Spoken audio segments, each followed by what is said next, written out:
Welcome to 2025.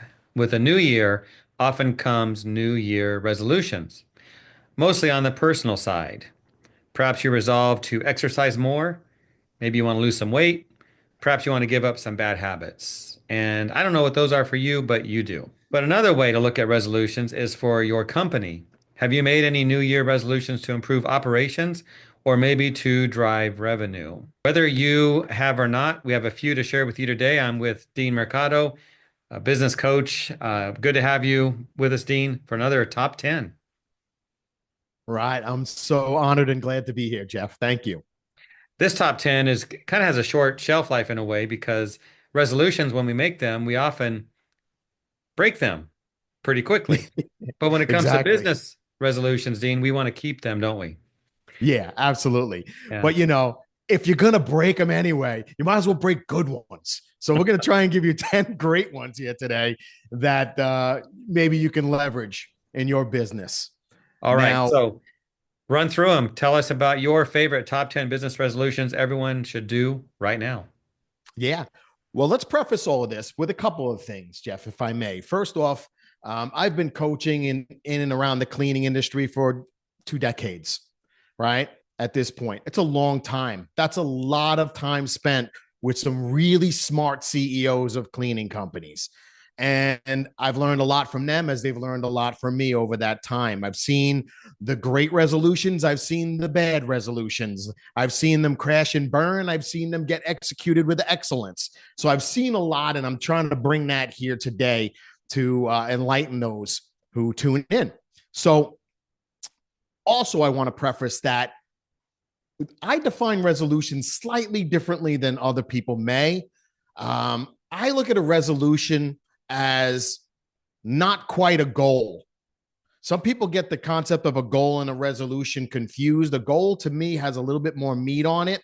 A resolution is a little bit more of a broad statement, more of a strategical statement. So typically I'll start with a resolution and then I'll attach goals to that. And then I'll attach, a little bit more and a little bit more until I meet wherever my vision is for my company. So my mission and then my vision. So I just wanted to put that out there that when I speak of goals and resolutions, they're not quite the same thing, right? So I want you to envision it's more like a strategy, as I mentioned. All right. So let's start with number 10. And this one is all about something you've heard me speak about a lot. I speak about systemization a lot. So, systemization of your core operations. You've got to understand what the core flow is of your operations in your business and make sure that all the core aspects, all the core pieces, components of that core process flow are systematized in the best way possible. So, if you don't have that, that would be a great place to start, right? Because it's very hard to do. One of the other things that I talk a lot about is scale, grow and scale, right? Your business, if you're not systematized properly. So looking back and resolving to get back to your systems and say, you know what, let's fix those up. So that's the first number 10 that I wanted to throw out there to all of you. Now, if we jump over to number 9, what I have for you here is your dream team. Resolve to build your dream team this year, right? All of you are holding on to somebody on your team. But I love them. They've just been with me for so long. And no. I learned that the hard way too. And I've had coaches beat me up over that. And I kicked and screamed and clawed, but I love them. And no, Dean, it's time to trade up your team.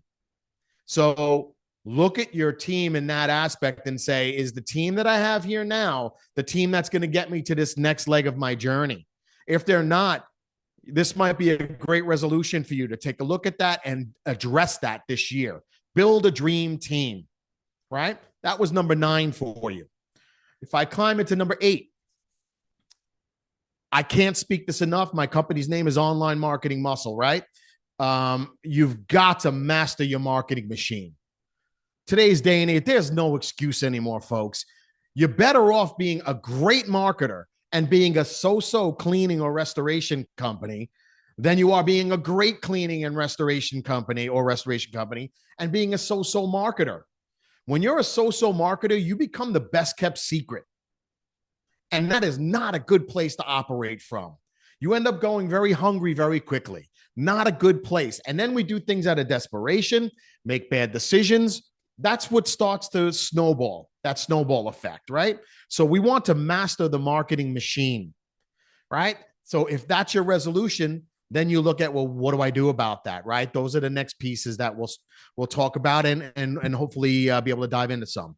Number 7, I was joking about this with some friends in the cleaning industry. I was on another cleaning podcast very recently, and I always say that the numbers never lie. And you've got to take control of your numbers in 2025. You need to know your numbers. You need to know the core numbers that are driving your business. You need to be making decisions based on those numbers, not on the gut feeling anymore. If you treat this thing like a hobby, that's all it's going to ever be. And I've spoken to so many of you over the years. I know that your hearts really want something more. You want to be taken seriously. You want to create something masterful and phenomenal that you could retire on at some point. Well, then know your numbers, folks. It's that simple. If you control the numbers, you will control the business, right? And I'm sure that a couple of my friends out there in the cleaning world are going to love me for that one. And some will hate me because I've been haunting them with that for years, right? So take control of your numbers is resolution number 7. So jumping down to number 6 on our list, you've got to learn to leverage technology wisely. There is too much new technology out there for you to keep doing this where you're kind of peeking through your fingers. Oh, there's AI. Oh, I don't want to see it because then Dean's going to say, I got to go do it, right? You got AI, you got automation, you got all of these advanced softwares out there these days that have AI embedded in them, right? AI, these technologies are changing the landscape of how business is done these days. It blows me away, and I do this stuff for a living. I was just telling my wife and business partner earlier today, I'm like, I don't know how I'm going to keep up. It's moving that fast. And that made me realize I've got to bulk up around me as well to make sure that I'm bringing people who get this stuff a little bit easier. Remember, I'm getting a little up there in the age, so a little harder for me to grasp these technologies than maybe it is a 20-something who's grown up with nothing else. So learning to leverage the technology wisely, especially 2 of my favorites, automation and AI, mission critical for 2025. Number 5, as we move along in our list pretty rapidly here, optimizing the client experience, right? Most of us think we have that nailed. And I'm here to tell you that most of you don't, right? I use services like yours and lots of other services like yours. I could tell the difference. Consumers like me are getting smarter. We're also getting less patient, right? We're being fed information and things at such a rapid pace that it's causing us all to have ADD, ADHD, whether we wanted it or not. It's just the way it is. And that's not a knock, folks, on anybody with ADD or ADHD. It's just we all really our attention spans have shrunk, right? So understanding how to maximize and optimize that client experience. Now, what I'm talking about is that client journey. That client journey that's everything from when they first learn of you to when they hire you and they get onboarded by you, and even when they get offboarded by you. If they decide they can't afford it anymore, or they don't want to do this anymore. You want that lasting impression to be a memorable one, because you never know. Maybe they ran into hard times financially, but maybe they'll still refer you to somebody they know that can afford you. You'd be shocked, right? So that was number 5. Down to number 4. I've talked about this one a lot too. Your business will only grow to the degree that you do. So you need to really, really hone in on developing your leadership skills. Develop those leadership skills. That's a great resolution for 2025 because everything is moving very rapidly. And if your leadership isn't growing as rapidly as well, guess what happens? You start falling back. You start falling by the wayside as these new, bright, young bucks come into the business world and they start running right past you, right? Simple as it's how it goes. I don't make this stuff up. I'm just sharing what I see. Now, number 3, it's about revenue streams, creating new revenue streams or maximizing existing ones. How many cleaning companies I see out there that leave money on the table every single day? Drives me absolutely bananas. We work so hard to get a lead in. We work so hard to convert that lead into a paying client. And then we leave money on the table. We don't maximize the sale. We never bother to ask, hey, would you like fries with that? Simple little upsells, simple little cross sells, even simple little downsells, right? Somebody wants to cancel. Hey, if you're a residential cleaning company, how about if they're on weekly service? How about offering them, you know what? What if we came every 2 weeks instead? Would you be able to afford that? Would that work for you? So whatever it is, try not to leave money on the table. If you're in commercial cleaning, look at what else you could be doing for them while you're there already, right? If you have a team in the facility already, what else can you do for them? Do they know that you do that? Do they know how much that would cost to have you do that for them? Sometimes it's as simple as just mentioning it. Oh, I didn't know you did that. You know what? Yeah, let's add that into our contract. Fantastic. We'll have a new contract on your desk tomorrow morning. Beautiful, right? Number 2, we're getting down to the nitty gritty here, folks. Number 2, you'll see this reflected a lot in how society is dealing with a lot of things these days. A lot of things are turning toward branding, right? You're seeing a lot of YouTube superstars popping out. You're seeing a lot of podcast superstars come. This all has to do with branding.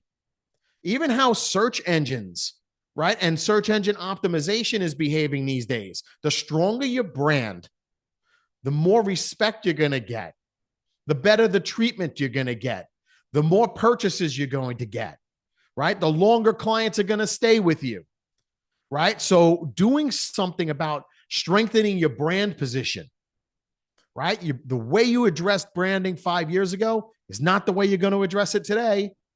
Not with all the different technologies that are available and the speed of information that's available out there now. So consider the number 2, strengthening your branding position, right? And getting a real strategy in place around that. Number 1, Jeff, what do you think it's going to be? Any guesses? I've covered a lot already. You want me to guess number 1?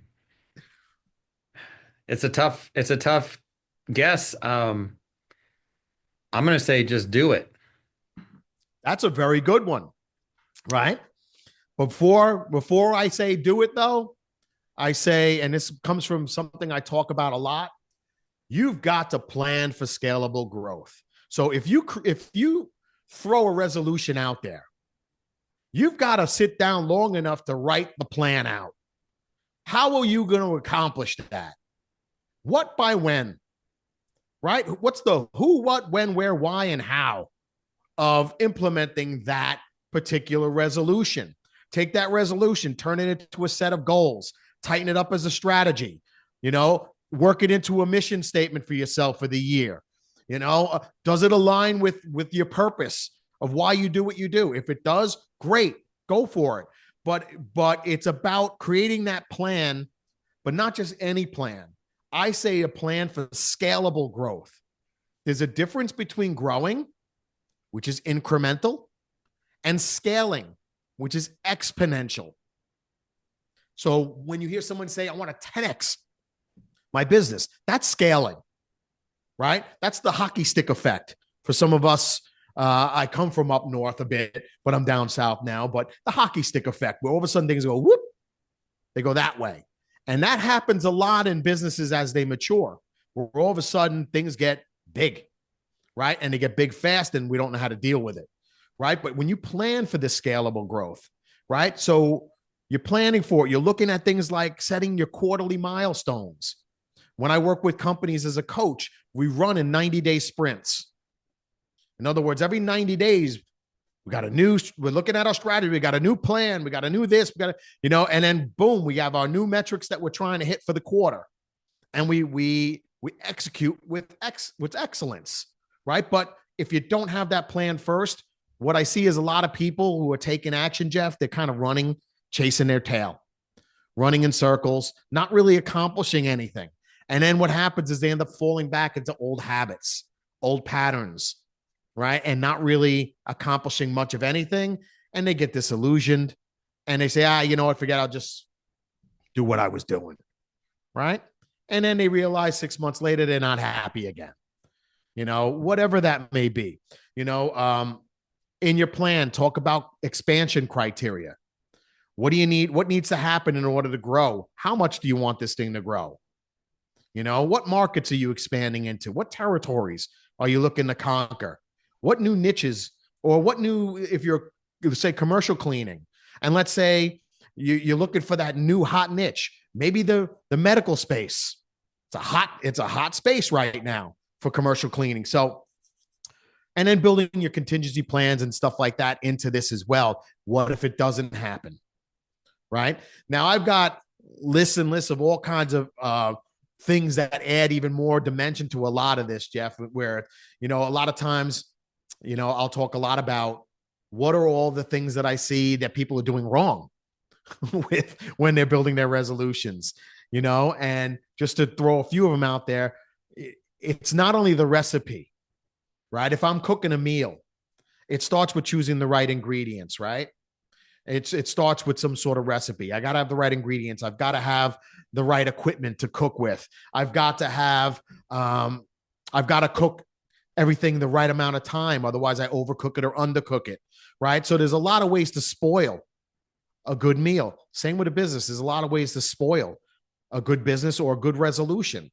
Right. If you're not doing things at the right time and the right way, right, you're going to have problems.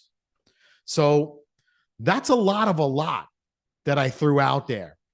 If you step in with a resolution and you don't have a game plan, I'm not trying to make you wrong, but I'm just trying to be honest with you. I've seen it for the last 20 years. How many fought me kicking and screaming, not wanting to buckle down and just put it on paper. When something about putting it on paper makes it real. When it's in here, in the CEO's head, what happens? Clutter. More distraction comes in, right? As this job didn't get done right, and that client's calling me about that job, and this employee is complaining about this going on the site, and this is clutter, right? And what ends up happening is not much of anything, not really accomplishing what it is we said we wanted, So I hope some of these resonated, right? I know they're broad, but they're meant to be. They're resolutions. They're meant to be more strategic. The key then is drilling down into each one of these and saying, what's the 1, 2, or 3 things that I can do to move the needle on that resolution? What can I do? Right. So I'm putting an article, actually probably went out already on my website, that will dovetail this conversation a little bit and talk a little bit further about those 1, 2, or 3 steps to just start planting some seeds, getting the roadmap going of what do we do? This all sounds great, Dean, but now what? Mm-hmm. Yeah. And I'm going to say it, folks, get a coach. If you're not working with somebody by now, you ought to consider it, right? Or get an accountability partner with another cleaning company that's willing to hold your feet to the fire, right? Good advice. You hold theirs to the fire, they hold yours. Yeah. There's no excuse anymore. You got to do something different if you want something different. If everything is rosy and perfect in your world, disregard everything I said here today. You don't need this conversation likely, but I'd say 99.999% of us need this conversation. Even me, I need this too. And my coaches hammer me on this all the time too, so I hope this was useful. Now, questions, Jeff, thoughts? Only one. We're about out of time, but you shared 10 great strategies. Imagine a company if they did all those, if they looked at them and said, let's do it, get the right people, the coaching, everything. It'd be an amazing transformation of any company. But Dean, I want to know, what's your own resolution for this year? Because if you do it, maybe some will do it as well. Might make a difference. Yes. Yes. Now, not an easy thing for Don't make us. excuses, Dean. Yeah, we we spend a lot of time at this point in the year closing out 2024 and planning out 2025, and resolutions do come into the conversation as they start a lot of the conversation. And one of the things that, and the biggest thing that we wanted to have happen this year was what we call implementing our, what we call results to reputation flywheel. Now, the concept of a flywheel came out from a guy named Jim Collins, who wrote a book, Good to Great, probably in the early 90s, maybe like 1991, somewhere around there. And I remember being blown away by the book back then. I still go back and reference that book. Jim Collins is just brilliant. Read everything he's ever written. But we've created this flywheel where we understand that in business, typically there's a domino effect. If you understand what the first domino is and you knock that first domino down, chances are the domino you have behind it gets knocked down a lot easier. And then the domino behind that gets knocked down a lot easier. So it was about us looking at what dominoes were standing there. And we also, as a company, we did not do a good enough job over the last 20 years of letting our results do the speaking, right? So as a marketing company, sometimes we tend to market too much and not put reality out there. That's what our results to reputation flywheel is about. It's about letting our clients tell the story. What are we doing for you? What have we helped you do? What have we helped you accomplish? So delivering the first domino in that is delivering, and I'm going to put it, the transformational results. My language, can I say it? Kick-ass results. That's the way I refer to it. Hopefully that's not too bad for people out there. But if I deliver that first domino of delivering transformational results for a client, chances are it's going to knock down the second domino for us. And the whole idea of our flywheel is to help us get those, build our reputation, getting those success stories, those online reviews, the case studies, all the things that we should be leading with in our marketing. We've been doing this long enough and we've done a lot of really great things. So that's something we wanted to change for ourselves. So there's no business out there, folks, that's perfect, right? We all have areas of our business we wish we would tighten up. And this is just one that we just let fall a little bit by the wayside over the years. You know, we keep getting wrapped up in what's next, what's next, what's next, what's next. And, you know, so we're slowing down just enough to make sure that we're capturing not our words, but our clients' words, and sharing that and leading with that. So that's our results to reputation flywheel. Very powerful stuff, folks. If you haven't done any flywheels in your business, again, grab your coach and get to working on it. You know, look at whatever your resolution is. And I would say, start with a flywheel. You know, what are the dominoes that you can knock over? You know, what's that first one that's going to impact everything else that follows? If I knock down that first one by delivering those kick-ass results, yeah, chances are we're going to get the right reviews. Chances are our clients are going to refer us. Chances are they're going to write us, you know, whatever we want them to write for us, you know? So yeah, that's what we're leading with coming out of the gate. All right. I like it. The domino effect.